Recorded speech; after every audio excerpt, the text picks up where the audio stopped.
नमस्कार.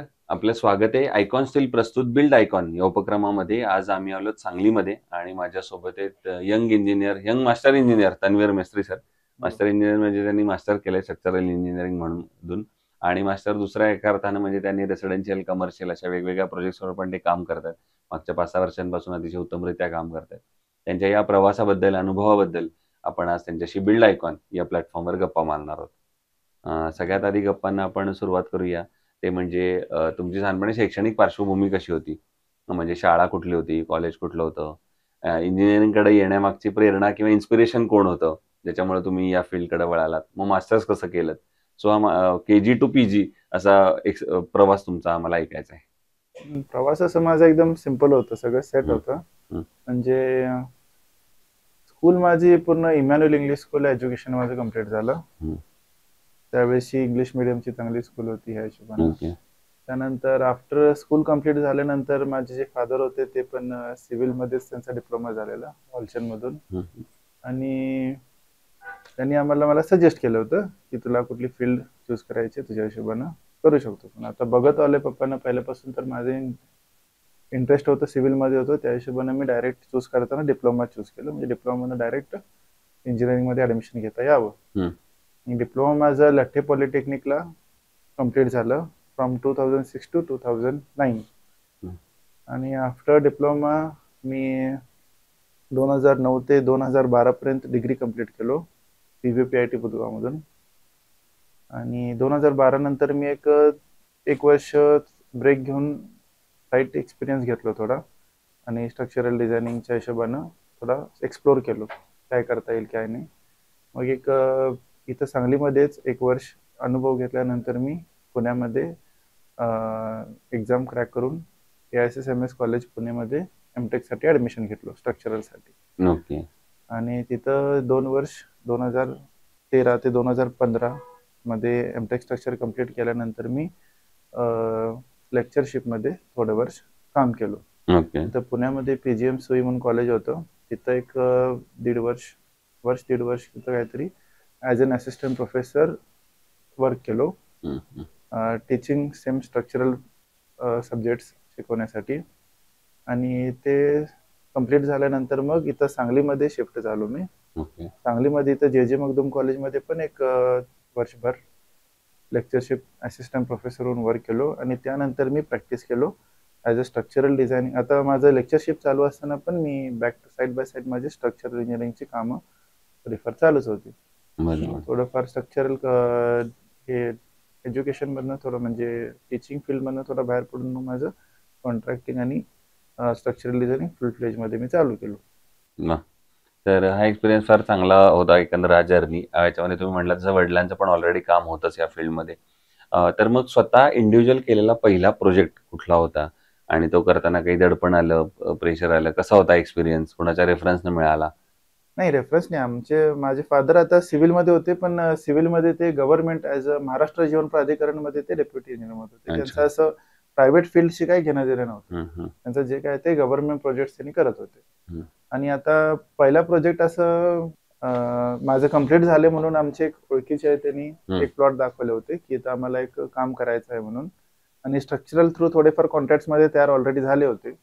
तर एक स्ट्रक्चरल बेसिसवरतीच मला त्यांनी कॉन्टॅक्ट केलं होतं. मग त्यांनी म्हणले तुम्ही कॉन्ट्रॅक्टिंग करू शकताय तर करा. असं एक प्लांट आहे, ते मी पूर्ण प्लॅनिंग करून स्ट्रक्चरल करून पूर्ण डेव्हलप करून दिलं होतं. साधारण ते एक अराउंड 1300 स्क्वेअर फूटचं होतं ओके. मोठं. तर हा पहिला एक्सपिरियन्स होता हा, तुमचा. पहिला एक्सपिरियन्स. आता येऊया काही टेक्निकल क्वेश्चनकडे. त्यातला पहिला प्रश्न आहे तो म्हणजे याच फील्डमध्ये तुम्ही अनस्किल्ड लेबर किंवा अकुशल कामगारांचं प्रमाण बघितलं असेल जे खूप जास्त आहे. तर अशा अकुशल कामगारांबरोबर काम करणं हे कितपत धोकादायक आहे असं तुम्हाला वाटतं? आणि तुम्ही कशी ती परिस्थिती हाताळता?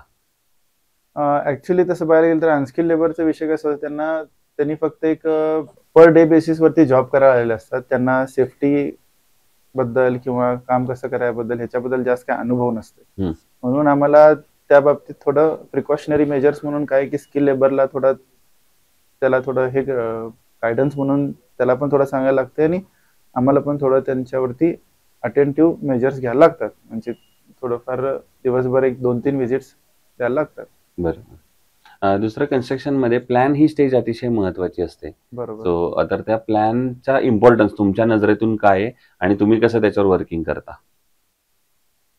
प्लॅनिंग म्हणजे कन्स्ट्रक्शन प्लॅन कन्स्ट्रक्शन प्लॅन किंवा रचना आराखडा ज्याला म्हणतो आपण. ऍक्च्युली प्लॅनिंग हा प्रायमरी इम्पॉर्टन्स आहे. प्लॅनिंग झाल्यानंतर मग तुमचे पुढचे कामं चालू होतात. बरोबर. प्लॅनिंग बाबतीत कसं की बेसिकली आपला प्रोजेक्ट टू प्रोजेक्ट डिफर करते, की आता समजा आता कॉन्ट्रॅक्टिंगच्या प्रोजेक्टमध्ये काही क्लायंटची रिक्वायरमेंट्स असतात की आम्हाला हे पोर्शन जेवढं आहे ते पहिला कम्प्लीट करून द्या, नंतर मग बाकीचं पोर्शन तुमचं रिलॅक्स हळू पद्धतीने गेलं तरी आम्हाला काही प्रॉब्लेम नाही. मग त्यांच्याकडनं जे रिक्वायरमेंट्स असतात त्या हिशोबाने आमचं पूर्ण प्लॅन तयार होतोय आणि कॅरी फॉरवर्ड होते आमचं. दुसरं रेसिडेन्शियल मध्ये काम करताना तुम्ही एक वाक्य कायम ऐकलं असेल, ते म्हणजे कस्टमर म्हणतो की आमचं बजेट थोडं कमी आहे आणि एवढ्याच बजेटमध्ये मला बसवून द्या. बरोबर. तर मग अशा वेळेला बजेट आणि क्वालिटी या दोन्हीचा समतोल मग तुम्ही कसा साधता? ऍक्च्युली जेव्हा क्लायंट त्या पद्धतीत असते, म्हणजे पहिला तर क्लायंट असं बघतोय की ज्याचं आपल्या क्वालिटी बाबतीत, म्हणजे मी जे क्वालिटी प्रोव्हाइड करतोय त्या बजेटमध्ये जर त्याचं वर्क बसत असेल तरच मी ते प्रोजेक्ट घेतोय. जर त्या क्वालिटीमध्ये ते बसत नसेल तर मी ते प्रोजेक्ट घेतच नाही. त्यामुळे तसा प्रॉब्लेम येतच नाही. आणि युजली जर बजेट वाईज असेल तरी तर कॉम्प्रोमाइज करायचं असेल तर मी त्यांना सांगतोय की ज्या गोष्टी तुम्ही नंतर चेंज करू शकता त्यात कॉम्प्रोमाइज करा. म्हणजे इन शॉर्ट तुम्हाला जर फ्रेम स्ट्रक्चर मध्ये काय कॉम्प्रोमाइज करू नका. इन द सेन्स तुम्ही आरसीसी जे तुमची पूर्ण फ्रेम तयार होत्या, foundation, column, beam, slab, brick work, plastering, इथं कुठं काय कॉम्प्रोमाइज करायची काय गरज नाहीये, कारण की ह्या गोष्टी आहेत ते लॉंग रन साठी तुमच्याकडे राहणार आहेत. आणि किंवा वॉटरप्रूफिंग म्हणा, इथं जर तुम्ही कॉम्प्रोमाइज केला, इथं लेबरमध्ये किंवा मटेरियलमध्ये काय कॉम्प्रोमाइज केला तर इन फ्युचर तुम्हाला त्याचं ड्रॉबॅक्स जास्त फेस करायला लागते. बाकी कॉम्प्रोमाइज करायचं तुम्ही टाइल्स मध्ये तुम्ही बेसिक टाइल्स यूज करा, नाहीतर तुम्ही जे प्लंबिंगचे बाहेर सीपी फिटिंग यूज करणार आहेत ते थोडं बेसिक क्वालिटीचे यूज करा. ते तुम्हाला नंतर रिप्लेसेबल असतात, ते तुम्हाला रिप्लेस करता येतात. नाहीतर तुम्ही फिनिशिंग करताना, पेंट करताना कुठल्या तर बेसिक टाईपचा पेंट यूज करा.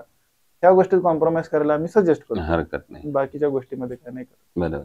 दुसरं कन्स्ट्रक्शन मध्ये आता एक वेगळा प्रश्न आहे या सगळ्यांपेक्षा, ते म्हणजे तुम्ही कन्स्ट्रक्शन मध्ये आता स्वतः शिकलेले आहात, मास्टर पण केलेले आहेत, सांगली मधले मूळचे आहात, असं सगळ्याला धरून तो प्रश्न आहे. ते म्हणजे सांगली जिल्ह्याच्या विकासाचं विजन असं जर विचारलं तर तुमच्या डोळ्यासमोर कुठले मुद्दे येतात किंवा कुठले सेक्टर्स येतात ज्या सेक्टरवर आता महत्वाचं काम झालं पाहिजे? जर सांगलीचा आपल्याला सर्वांगीण विकास पुढच्या एक 10-15 वर्षात करायचा असेल तर असे कुठले फील्ड्स आहेत, सेक्टर्स आहेत ज्याच्यावर आता काम झालं पाहिजे?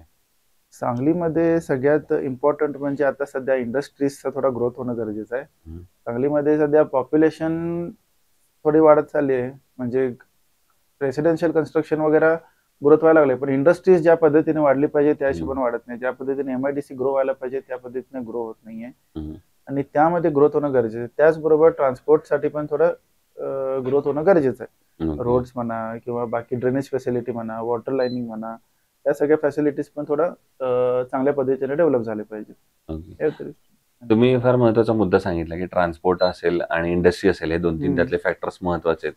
पण मग अशा वेळेला शासनानं काय पावलं उचलली पाहिजेत असं तुम्हाला वाटतं? गव्हर्नमेंटनं काय स्टेप्स घेतल्या पाहिजेत ह्याला थोडं अजून प्रमोट करायचं असेल तर?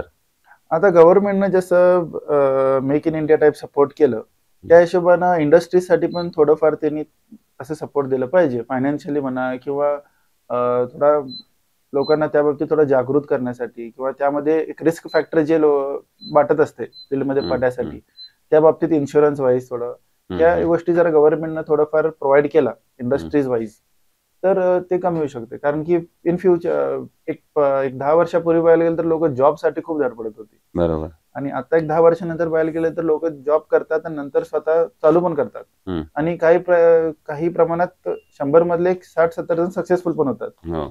पूर्वी तेव्हा तसं नव्हतं. तर आता त्या पद्धतीनं जे इंडस्ट्रीज मध्ये पडतात, जिथे इन्व्हेस्टमेंट जास्त लागते, तिथं जर गव्हर्नमेंटकडनं थोडीफार सबसिडी मिळाली किंवा काय पण मिळालं या गोष्टी तर जास्त होऊ शकते. बरोबर आहे. दुसरं आतापर्यंत काम केलेल्यापैकी एखादा आयकॉनिक प्रोजेक्ट सांगू शकाल का तुमचा, की जो करताना एक तुम्हाला वेगळा आनंद समाधान होता आणि तुम्हालाही असं काय म्हणतो थोडं हे झालं, अभिमान वाटला की अरे बरं झालं आपण या प्रोजेक्टवर काम केलं, तुम्हाला ओळख मिळाली त्या प्रोजेक्टमुळे? ओळख कसं आहे, तसं बघायला गेलं तर ओळख प्रत्येक प्रोजेक्ट मधनं हळूहळू ग्रोथ होत जाते. असं पर्टिक्युलर एका प्रोजेक्ट मधनं ओळख मिळाली असं नाही. बट जे कुठल्या पण ह्याच्यासाठी बिल्डरसाठी म्हणा किंवा कॉन्ट्रॅक्टरचं फर्स्ट प्रोजेक्ट असते तेच खूप इम्पॉर्टंट असते. माझ्यासाठी फर्स्ट प्रोजेक्ट जरा लहान होतं, छोटं होतं, पण त्यामधनं जे अनुभव मिळाला, त्यामधनं जे शिकायला मिळालं, तेच माझ्यासाठी महत्वाचे होते. जास्त महत्वाचं होतं. नंतर ज्या गोष्टी आहेत ते आपल्याला बऱ्यापैकी इथलाच अनुभव पुढे कॅरी फॉरवर्ड होत गेला. बरोबर. दुसरं कन्स्ट्रक्शन मध्ये जेव्हा स्टील निवडायची वेळ येते तेव्हा तुम्ही काय पॅरामीटर्स त्याला बघता आणि मग निवडता स्टील एखाद्या इंडस्ट्रीत वापरायचं असेल तर? आता स्टील निवडताना मी पहिला बघतोय की त्या स्टील मधले जे रिसर्च रिपोर्ट्स येतात, ते रिसर्च रिपोर्ट्स आम्ही चेक करतोय. युजली आता सगळी FE 550 चे स्टील्स चालू आहे मार्केटमध्ये. त्या हिशोबाने जे चांगले आता वेल नोन चांगले स्ट्रेंथ देणारे स्टील्स असतील ते आम्ही प्रेफर करतो. युजली चांगले जे कंपनीज पण असतील किंवा वेल नोन सगळीकडे युज होत आहेत ते पण आम्ही बघतो. मग आयकॉन स्टील बद्दल तुमचा एक्सपिरियन्स कसा आहे? तुम्ही कधी वापरले का आजपर्यंत आयकॉनचं स्टील? आयकॉन बरंच वापरले मिस्टर. आयकॉन जेव्हापासून आलंय तेव्हापासून मी आयकॉनच वापरताय? आयकॉन वापरलं. आयकॉन पण वापरतोय. क्लायंटचे काही काही जिथं मटेरियल क्लायंट कडून येत असते, ऍज अ कॉन्ट्रॅक्टिंग मध्ये कसं बऱ्याच ठिकाणी मटेरियल कॉन्ट्रॅक्टर प्रोव्हाइड करू क्लायंट कडून असते, त्यांना पण आम्ही हेच रेकमेंड करतो की तुम्ही आयकॉन स्टीलचं वगैरे वापरा, चांगली स्टील आहे म्हणून. बरोबर. आणि या फील्डमध्ये आता जे यंग इंजिनियर्स येत आहेत तुमच्यासारखे, ज्युनियर्स आता पुढे नंतर जे येणार आहेत तुमचे काय म्हणतो फ्रेशर्स येणार आहेत, तर त्यांचं जेव्हा हे फर्स्ट स्टेप आहे या फील्ड मधलं, तर त्यांना तुम्ही एक सिनियर म्हणून काय त्यांना सल्ला द्याल? सिनियर म्हणून हे सल्ला द्याल की पहिल्या प्रोजेक्ट पासून तुम्ही पैशाच मागे पळू नका.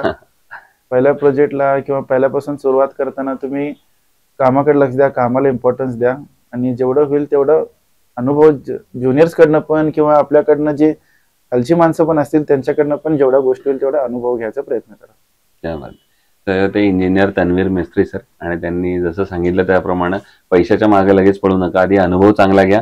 पैसे तर त्याच्याबरोबर येणारच आहेत आणि तुम्हाला अर्थातच मिळणार आहेत. पुन्हा एकदा आपले मनापासून आभार की तुम्ही आलात आणि आमच्याशी गप्पा मारल्यात. भविष्यात सुद्धा असेच आयकॉनिक प्रोजेक्टची निर्मिती तुमच्या हातून व्हावी. हा तर पहिला प्रोजेक्ट होता तुमचा असं म्हणूया, पण असे चांगले चांगले मोठे प्रोजेक्ट तुमच्या हातून घडावेत याच आयकॉन स्टील तर्फे मनपूर्वक शुभेच्छा.